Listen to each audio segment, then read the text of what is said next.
Welcome to the I Can't Sleep podcast, where I read random articles from across the web to bore you to sleep with my soothing voice. I'm your host, Benjamin Boster. Today's episode is from a Wikipedia article titled Dragon. A dragon is a large, serpentine, legendary creature that appears in the folklore of many cultures worldwide. Beliefs about dragons vary considerably through regions, but dragons in Western cultures, since the High Middle Ages, have often been depicted as winged, horned, four-legged, and capable of breathing fire. Dragons in Eastern cultures are usually depicted as wingless, four-legged, serpentine creatures with above-average intelligence. The earliest attested reports of draconic creatures resembled giant snakes. Draconic creatures are first described in the mythologies of the ancient Near East and appear in ancient Mesopotamian art and literature. Stories about storm gods slaying giant serpents occur throughout nearly all Indo-European and Near Eastern mythologies. Famous prototypical draconic creatures include the Mushu of ancient Mesopotamia, Apep in Egyptian mythology, Vrtra in the Rig Veda, the Leviathan in the Hebrew Bible, Grand Ghoul in the Poitou region in France, Python, Ladin, Weaverm, and the Lernen Hydra in Greek mythology. Jormungandr, Nidhöggr, and Fafnir in Norse mythology, and the dragon from Beowulf. The popular Western image of a dragon is based on a conflation of earlier dragons from different traditions and of inaccurate scribbled drawings of snakes. In Western cultures, dragons are portrayed as monsters to be tamed or overcome, usually by saints or culture heroes, as in the popular legend of Saint George and the Dragon. They are often said to have ravenous appetites and to live in caves where they hoard treasure. These dragons appear frequently in Western fantasy literature, including The Hobbit by J.R.R. Tolkien, the Harry Potter series by J.K. Rowling, and A Song of Ice and Fire by George R.R. Martin. The word dragon has also come to be applied to the legendary creature in Chinese mythology, Luong, which is associated with good fortune and is thought to have power over rain. Dragons and their associations with rain are the source of the Chinese customs of dragon dancing and dragon boat racing. Many East Asian deities and demigods have dragons as their personal mounts or companions. Dragons were also identified with the Emperor of China, who during later Chinese imperial history was the only one permitted to have dragons in his house, clothing, or personal articles. Commonalities between dragons' traits are often a hybridization of feline, avian, and reptilian features, and may include snake-like features, reptilian scaly skin, four legs with 3 or 4 toes on each, spinal nodes running down the back, a tail, and a serrated jaw with rows of teeth. Several modern scholars believe huge extinct or migrating crocodiles bear the closest resemblance, especially when encountered in forested or swampy areas, and are most likely the template of modern dragon imagery. Etymology. The word dragon entered the English language in the early 13th century from Old French dragon, which in turn comes from Latin draconum, meaning huge serpent, dragon, from ancient Greek drakon, serpent, giant sea fish. The Greek and Latin term referred to any great serpent, not necessarily mythological. The Greek word drakon is most likely derived from the Greek verb derkomai, meaning I see, the aorist form of which is edrakon.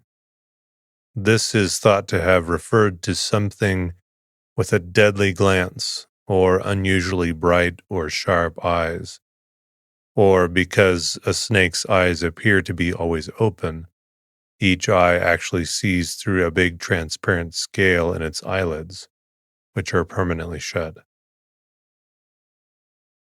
Myth origins. Draconic creatures appear in virtually all cultures around the globe. Nonetheless, scholars dispute where the idea of a dragon originates from, and a wide variety of hypotheses have been proposed. In his book, An Instinct for Dragons, 2000, anthropologist David E. Jones suggests a hypothesis that humans, like monkeys, have inherited instinctive reactions to snakes, large cats, and birds of prey. He cites a study which found that approximately 39 people in 100 are afraid of snakes, and notes that fear of snakes is especially prominent in children, even in areas where snakes are rare.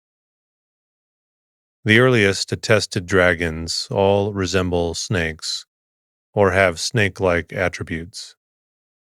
Jones therefore concludes that dragons appear in nearly all cultures because humans have an innate fear of snakes and other animals that were major predators of humans' primate ancestors. Dragons are usually said to reside in dank caves, deep pools, wild mountain reaches, sea bottoms, haunted forests, all places which would have been fraught with danger for early human ancestors. In her book, The First Fossil Hunters, Dinosaurs, Mammoths, and Myth in Greek and Roman Times, 2000, Adrian Mayer argues that some stories of dragons may have been inspired by ancient discoveries of fossils belonging to dinosaurs and other prehistoric animals. She argues that the dragon lore of northern India may have been inspired by observations of oversized, extraordinary bones in the fossil beds of the Sawalik Hills below the Himalayas, and that ancient Greek artistic depictions of the monster of Troy may have been influenced by fossils of Samotherium, an extinct species of giraffe whose fossils are common in the Mediterranean region. In China, a region where fossils of large prehistoric animals are common, these remains are frequently identified as dragon bones and are commonly used in traditional Chinese medicine. Mayer, however, is careful to point out that not all stories of dragons and giants are inspired by fossils, and notes that Scandinavia has many stories of dragons and sea monsters, but has long been considered barren of large fossils.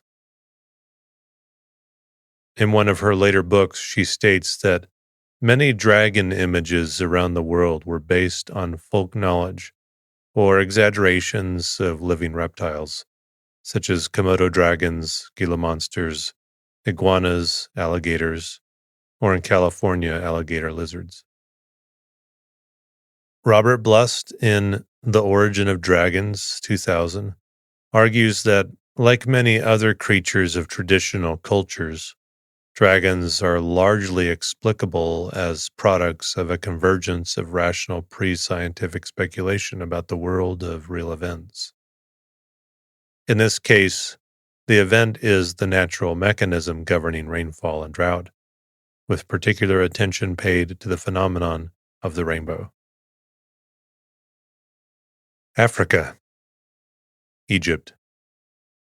In Egyptian mythology, Apep is a giant serpentine creature who resides in the Duat, the Egyptian underworld.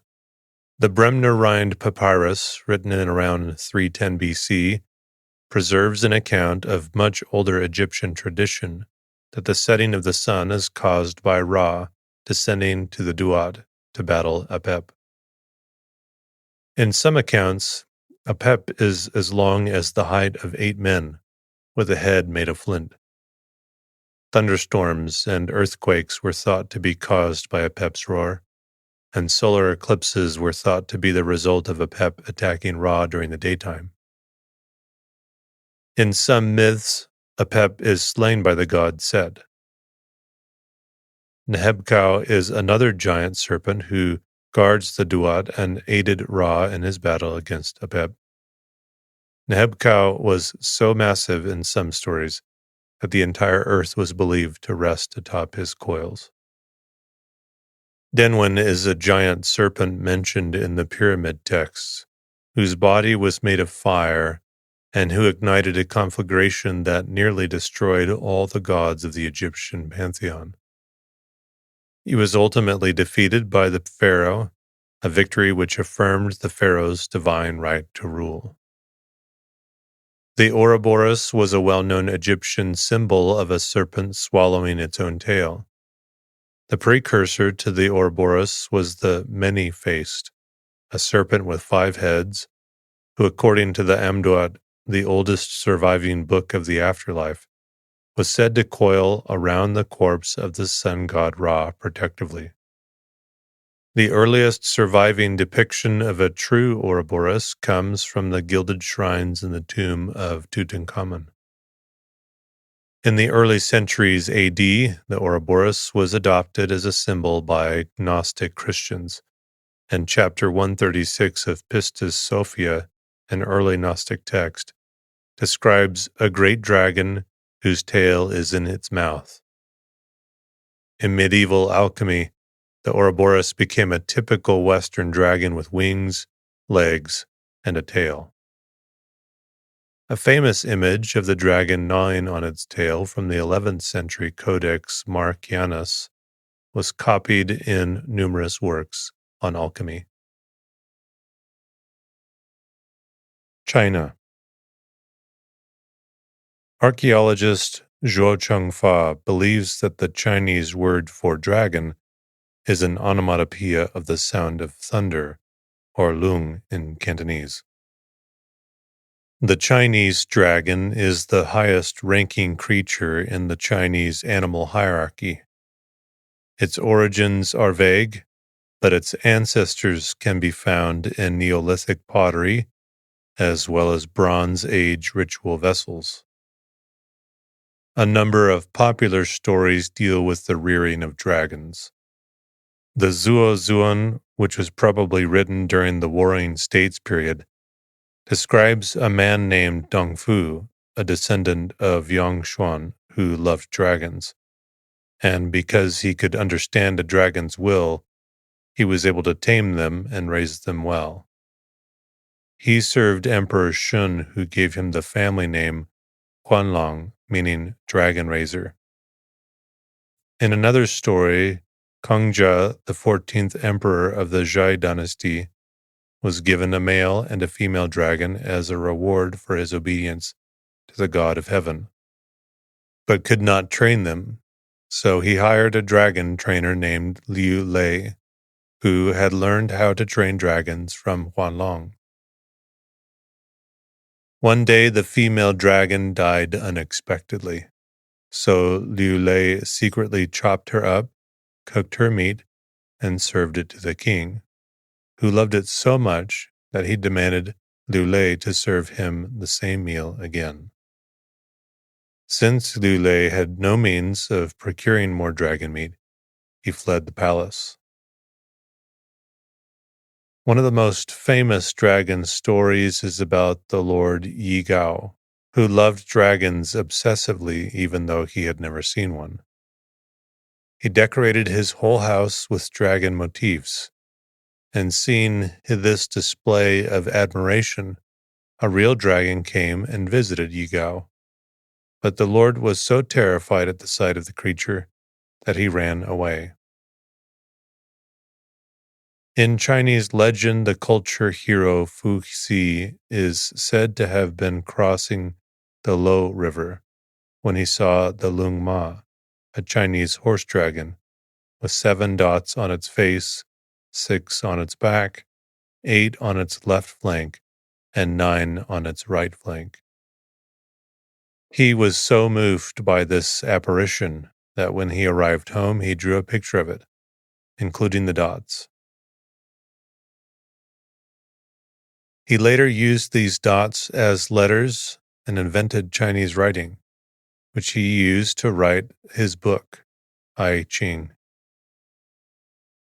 In another Chinese legend, the physician Ma Shi Huang is said to have healed a sick dragon.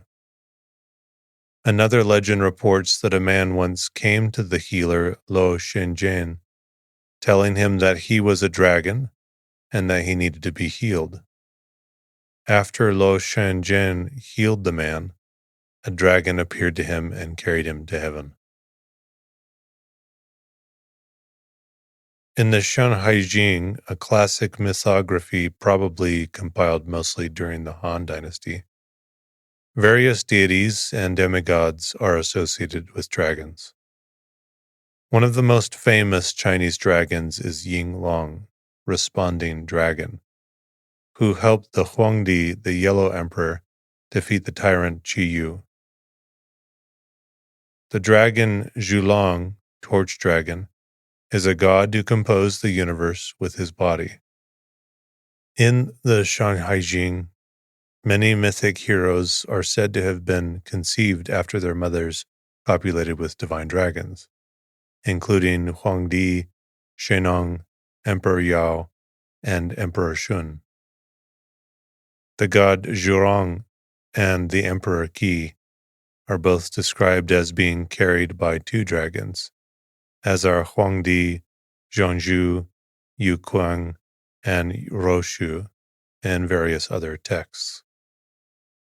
According to Huanzi, an evil black dragon once caused a destructive deluge, which was ended by the mother goddess Nuwa by slaying the dragon.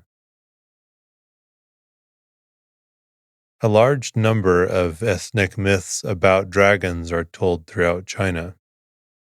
The Haohanshu, compiled in the 5th century by Fan He, reports a story belonging to the Ailaoyi people, which holds that a woman named Shai Yi, who lived in the region around Mount Lao, became pregnant with 10 sons after being touched by a tree trunk floating in the water while fishing.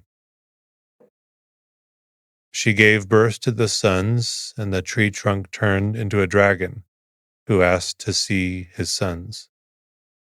The woman showed them to him, but all of them ran away except for the youngest, who the dragon licked on the back and named Zhulong, meaning sitting back. The sons later elected him king, and the descendants of the 10 sons became the Ailaoyi people, who tattooed dragons on their backs in honor of their ancestor.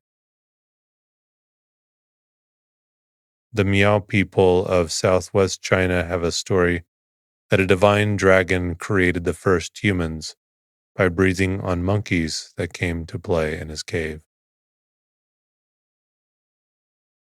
The Han people have many stories about the short-tailed old Li, a black dragon who was born to a poor family in Shandong. When his mother saw him for the first time, she fainted, and when his father came home from the field and saw him, he hit him with a spade and cut off part of his tail.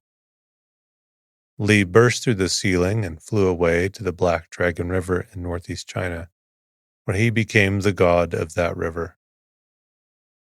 On the anniversary of his mother's death on the Chinese lunar calendar, old Li returns home, causing it to rain.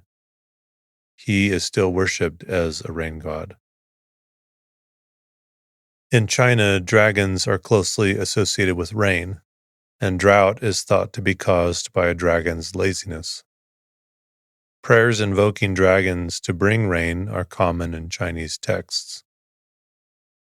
The luxuriant dew of the springs and autumn annals attribute to the Han Dynasty scholar Dong Zhongshu prescribes making clay figurines of dragons during a time of drought and having young men and boys pace and dance among the figurines in order to encourage the dragons to bring rain. Texts from the Qing dynasty advise hurling the bone of a tiger or dirty objects into the pool where the dragon lives. Since dragons cannot stand tigers or dirt, the dragon of the pool will cause heavy rain to drive the object out. Rain-making rituals invoking dragons are still very common in many Chinese villages, where each village has its own god said to bring rain, and many of these gods are dragons. Although stories of the dragon kings are among the most popular dragon stories in China today, these stories did not begin to emerge until the Eastern Han, when Buddhist stories of the serpent rain god Nega became popular. Taoists began to invent their own dragon kings, and eventually such stories developed in every major Chinese religion. According to these stories, every body of water is ruled by a dragon king, each with a different power, rank, and ability. So people began establishing temples across the countryside dedicated to these figures. Many traditional Chinese customs revolve around dragons. During various holidays, including the Spring Festival and Lantern Festival, villagers would construct an approximately 16-foot long dragon from grass, cloth, bamboo strips, and paper, which they will parade through the city as part of a dragon dance. The original purpose of this ritual was to bring good weather and a strong harvest, but now it is done mostly only for entertainment. During the Duanwu festival, several villages or even a whole province will provide a dragon boat race in which people race across a body of water in boats carved to look like dragons, while a large audience watches on the banks. The custom is traditionally said to have originated after the poet Ku Yuan committed suicide by drowning himself in the Milu River, and people raced out in boats hoping to save him. But most historians agree that the custom actually originated much earlier as a ritual to avert ill fortune.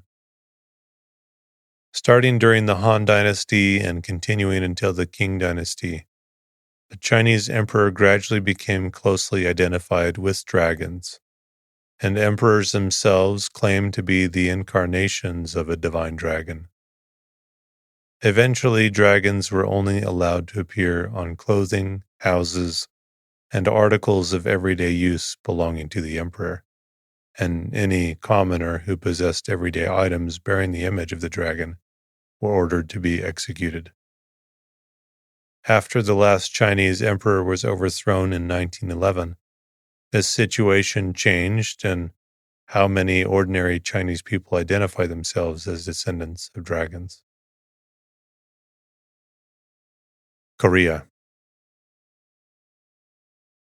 The Korean dragon is in many ways similar in appearance to other East Asian dragons, such as the Chinese and Japanese dragons. It differs from the Chinese dragon in that it developed a longer beard. Very occasionally, a dragon may be depicted as carrying an orb known as the Yeoju, a Korean name for the mythical Sintamani, in its claws or its mouth. It was said that whoever could wield the Yeoju was blessed with the abilities of omnipotence and creation at will, and that only four-toed dragons who had thumbs with which to hold the orbs were both wise and powerful enough to wield these orbs as opposed to the lesser three-toed dragons. As with China, the number 9 is significant and auspicious in Korea, and dragons were said to have 81, 9 times 9, scales on their backs, representing yang essence. Dragons in Korea mythology are primarily benevolent beings related to water and agriculture. often considered bringers of rain and clouds. Hence, many Korean dragons are said to have resided in rivers, lakes, oceans, or even deep mountain ponds.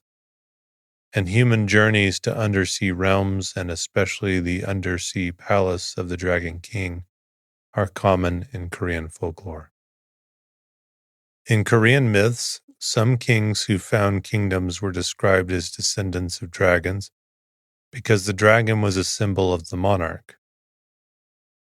Lady Aoryong, who was the first queen of Silla, is said to have been born from a cockatrice, while the grandmother of Taijo of Goryeo, founder of Goryeo, was reportedly the daughter of the Dragon King of the West Sea. And King Munmu of Silla, who on his deathbed wished to become a dragon of the East Sea in order to protect the kingdom. Dragon patterns were used exclusively by the royal family. The royal robe was also called the dragon robe. In Joseon dynasty, the royal insignia featuring embroidered dragons were attached to the robe's shoulder, the chest, and back. The king wore 5-taloned dragon insignia, while the crown prince wore 4-taloned dragon insignia. Korean folk mythology states that most dragons were originally emojis, or lesser dragons, which were said to resemble gigantic serpents. There are a few different versions of Korean folklore that describe both what emojis are and how they aspire to become full-fledged dragons. Koreans thought that an emoji could become a true dragon, Yong or Miura, if it caught a Yeoju which had fallen from heaven. Another explanation states they are hornless creatures resembling dragons who have been cursed and thus were unable to become dragons. By other accounts, an emoji is a proto-dragon, which must survive 1,000 years in order to become a fully fledged dragon. In either case, they are said to be large, benevolent, python-like creatures that live in water or caves, and their sighting is associated with good luck. Japan.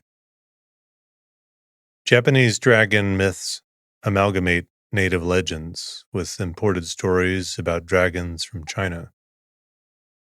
Like those other Asian dragons, most Japanese ones are water deities associated with rainfall and bodies of water, and are typically depicted as large, wingless serpentine creatures with clawed feet. Gould writes, "The Japanese dragon is invariably figured as possessing 3 claws. A story about the samurai Minamoto no Mitsunaka tells that while he was hunting in his own territory of Setsu, he fell asleep under a tree and had a dream in which a beautiful woman appeared to him and begged him to save her land from a giant serpent which was defiling it. Mitsunaka agreed to help, and the maiden gave him a magnificent horse. When he woke up, the horse was standing before him. He rode it to the Shimuyoshi temple, where he prayed for 8 days. Then he confronted the serpent and slew it with an arrow." It was believed that dragons could be appeased or exorcised with metal. Nitta Yoshisada is said to have hurled a famous sword into the sea at Sagami to appease the dragon god of the sea. And Ki no Tsuruyuki threw a metal mirror into the sea at Sumiyoshi for the same purpose. Japanese Buddhism has also adapted dragons by subjecting them to Buddhist law. The Japanese Buddhist deities, Benten and Kwannon, are often shown sitting or standing on the back of a dragon. Several Japanese seinen immortals have taken dragons as their mounts. Momo is said to have hurled his staff into a puddle of water, causing a dragon to come forth and let him ride it to heaven. The Rakan Handaka is said to have been able to conjure a dragon out of a bowl, which he is often shown playing with on Kagemibuta. The Shashikoko is a creature with the head of a dragon, a bushy tail, fish-like scales, and sometimes fire emerging from its armpits. The Shifun has the head of a dragon, feathered wings, and the tail and claws of a bird. A white dragon was believed to reside in a pool in Yamashiro province, and every 50 years it would turn into a bird called the Ogancho, which had a call like the howling of a wild dog. This event was believed to herald terrible famine.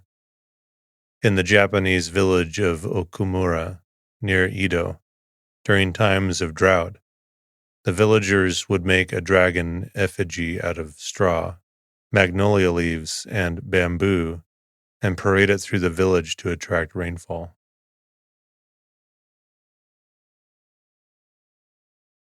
Southeast.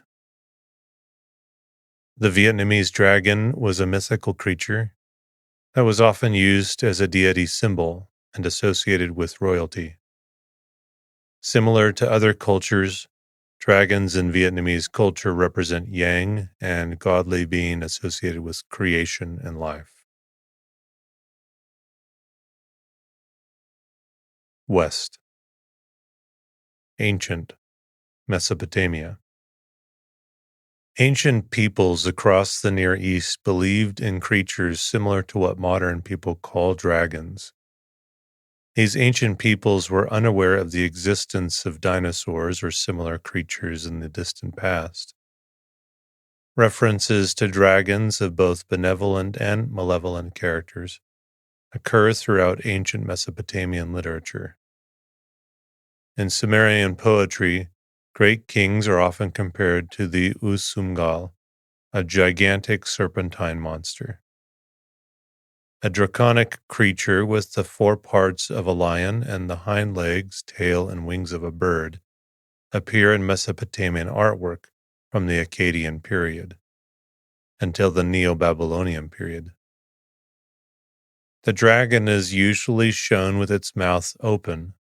It may have been known as the Umu Nairu, which means roaring weather beast, and may have been associated with the god Ishkur Hadad. A slightly different lion dragon with two horns and the tail of a scorpion appears in art from the Neo-Assyrian period. A relief probably commissioned by Sennacherib shows the god Ashur, Sin, and Adad standing on its back. Another draconic creature with horns, the body and neck of a snake, the forelegs of a lion, and the hind legs of a bird appears in Mesopotamian art from the Akkadian period until the Hellenistic period. This creature, known in Akkadian as the Mushusu, meaning furious serpent, was used as a symbol for particular deities and also as a general protective emblem. It seems to have originally been the attendant of the underworld god Ninatsu, but later became the attendant to the Hurrian storm god Tishbak, as well as later Ninazu's son Ningish-Zida, the Babylonian national god Marduk, the scribal god Nabu, and the Assyrian national god Ashur. Scholars disagree regarding the appearance of Tiamat, the Babylonian goddess personifying primeval chaos, slain by Marduk, in the Babylonian creation epic Enuma Elish. She was traditionally regarded by scholars as having had the form of a giant serpent, but several scholars have pointed out that this shape cannot be imputed to Tiamat with certainty. She seems to have at least sometimes been regarded as anthropomorphic. Nonetheless, in some texts, she seems to be described with horns, a tail, and a hide that no weapon can penetrate, all features which suggest she was conceived as some form of dragoness. Levant. In the Ugaritic Baal cycle, the sea dragon Lotanu is described as the twisting serpent, the powerful one with 7 heads. Lotanu is slain by the storm god Baal, but in K2U 1.5, 2-3, Lotanu is slain by the storm god Baal, but in K2U 1.3, 41-42, he is instead slain by the virgin warrior goddess Anat. In the book of Psalms, Psalm 74, 13-14, the sea dragon Leviathan, whose name is cognate of Lotanu, is slain by Yahweh, the national god of the kingdoms of Israel and Judah, as part of the creation of the world. In Isaiah 27:1, Yahweh's destruction of Leviathan is foretold as part of Yahweh's impending overhaul of the universal order. On that day, Yahweh shall punish with his sharp, great, and strong sword Leviathan, the fleeing serpent. Leviathan, the twisting serpent. He will slay the dragon that is in the sea. Job 41, 1-34 contains a detailed description of the Leviathan, who is described as being so powerful that only Yahweh can overcome it. Job 41, verses 19-21 states that the Leviathan exhales fire and smoke, making its identification as a mythical dragon clearly apparent. In some parts of the Old Testament, the Leviathan is historicized as a symbol for the nations that stand against Yahweh. Rahab, a synonym for Leviathan, is used in several biblical passages in reference to Egypt. Isaiah 30, verse 7 declares, "For Egypt's help is worthless and empty. Therefore, I have called her the silenced Rahab." Similarly, Psalm 87, verse 3 reads, "I reckon Rahab and Babylon as those that know me." In Ezekiel 29, verses 3-5, and Ezekiel 32, verses 2-8, the Pharaoh of Egypt is described as a dragon, Tanin. In the story of Bel and the dragon from the apocryphal additions to Daniel, the prophet Daniel sees a dragon being worshipped by the Babylonians. Daniel makes cakes of pitch, fat, and hair. The dragon eats them and bursts open.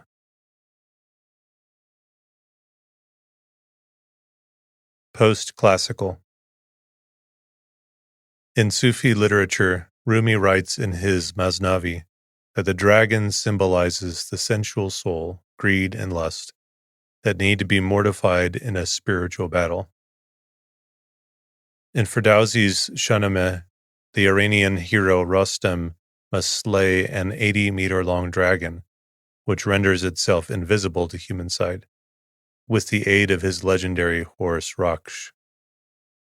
As Rostam is sleeping, the dragon approaches. Raksh attempts to wake Rostam, but fails to alert him to the danger until Rostam sees the dragon. Raksh bites the dragon while Rostam decapitates it. This is the third trial of Rostam's 7 labors. Rostam is also credited with the slaughter of other dragons in the Shahnameh and in other Iranian oral traditions, notably in the myth of Babra-e-Bayan. In this tale, Rostam is still an adolescent and kills a dragon in the Orient, either India or China, depending on the source, by forcing it to swallow either ox hides filled with quick lime and stones or poison blades. The dragon swallows these foreign objects and its stomach bursts, after which Rostam flays the dragon and fashions a coat from its hide called the Babra-e-Bayan. In some variants of the story, Rostam then remains unconscious for 2 days and nights, but is guarded by his steed Raksh. On reviving, he washes himself in a spring, In the Mandean tradition of the story, Rostam hides in a box, is swallowed by the dragon, and kills it from inside its belly. The king of China then gives Rostam his daughter in marriage as a reward. South. In the Rig Veda, the oldest of the four Vedas, Indra, the Vedic god of storms, battles Vrtra, a giant serpent who represents drought. Indra kills Vrtra using his Vajra thunderbolt and clears the path for rain, which is described in the form of cattle. You won the cows, hero. You won the Soma. You feed the 7 streams to flow. In another Rigvedic legend, the 3-headed serpent Visvarupa, the son of Tvastor, guards a wealth of cows and horses. Idra delivers Visvarupa to a god named Trita Abtya, who fights and kills him and sets his cattle free. Idra cuts off Visvarupa's head and drives the cattle home for Trita. This same story is alluded to in the younger Avesta, in which the hero Thratona, the son of Athbia, slays the 3-headed dragon Azidahaka and slays his 2 beautiful wives as spoils.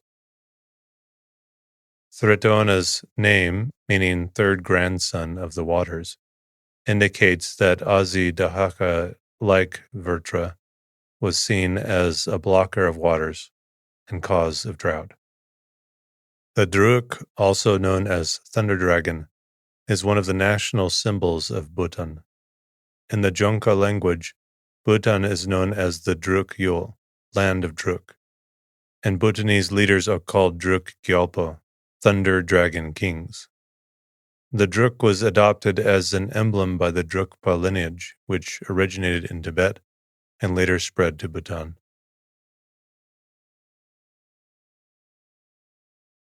Europe. Proto-Indo-European. The story of a hero slaying a giant serpent occurs in nearly every Indo-European mythology. In most stories, the hero is some kind of thunder god. In nearly every iteration of the story, the serpent is either multi-headed or multiple in some other way. Furthermore, in nearly every story, the serpent is always somehow associated with water. Bruce Lincoln has proposed that the Proto-Indo-European dragon-slaying myth can be reconstructed as follows. First, the sky gods give cattle to a man named Tritos III, who is so named because he is the 3rd man on earth. But a 3-headed serpent named Ingui steals them. Tritos pursues the serpent and is accompanied by Haener, whose name means man. Together, the 2 heroes slay the serpent and rescue the cattle.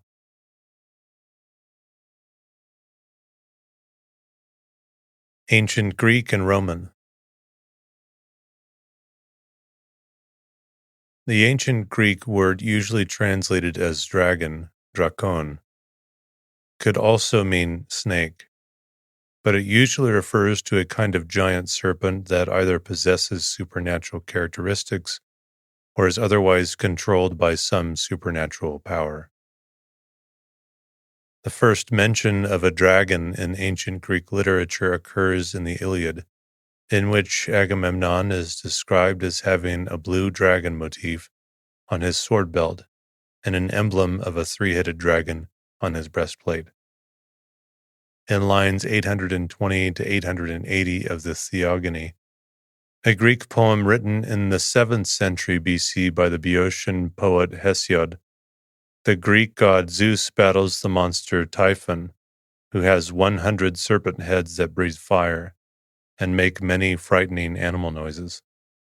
Zeus scorches all of Typhon's heads with his lightning bolts and then hurls Typhon into Tartarus. In the Homeric hymn to Apollo, the god Apollo uses his poisoned arrows to slay the serpent Python, who has been causing death and pestilence in the area around Delphi. The Roman poet Virgil, in his poem Culex, lines 163 through 201, describing a shepherd having a fight with a big constricting snake, calls it serpens and also Draco, showing that in his time the two words were probably interchangeable. Hesiod also mentions that the hero Heracles slew the Lernaean Hydra, a multiple-headed serpent which dwelt in the swamps of Lerna. The name Hydra means water snake in Greek. According to the Bibliotheca of Pseudo-Apollodorus, the slaying of the Hydra was the second of the 12 labors of Heracles. Accounts disagree in which weapon Heracles used to slay the Hydra, but by the end of the 6th century BC, it was agreed that the clubbed or severed heads needed to be cauterized to prevent them from growing back. Heracles was aided in this task by his nephew Iolaus. During the battle, a giant crab crawled out of the marsh and pinched Heracles' foot, but he crushed it under his heel. Hera placed the crab in the sky as the constellation Cancer. One of the Hydra's heads was immortal, so Heracles buried it under the heavy rock after cutting it off. For his 11th labor, Heracles must procure a golden apple from the tree in the garden of the Hesperides, which is guarded by an enormous serpent that never sleeps, which Pseudo-Apollodorus calls Ladon. In earlier depictions, Ladon is often shown with many heads. In Pseudo-Apollodorus' account, Ladon is immortal, but Sophocles and Euripides both describe Heracles as killing him, although neither of them specifies how. The mythographer Herodotus is the first to state that Heracles slew him using his famous club. Apollonius of Rhodes, in his epic poem The Argonautica, describes Ladon as having been shot full of poisoned arrows dipped in the blood of the Hydra.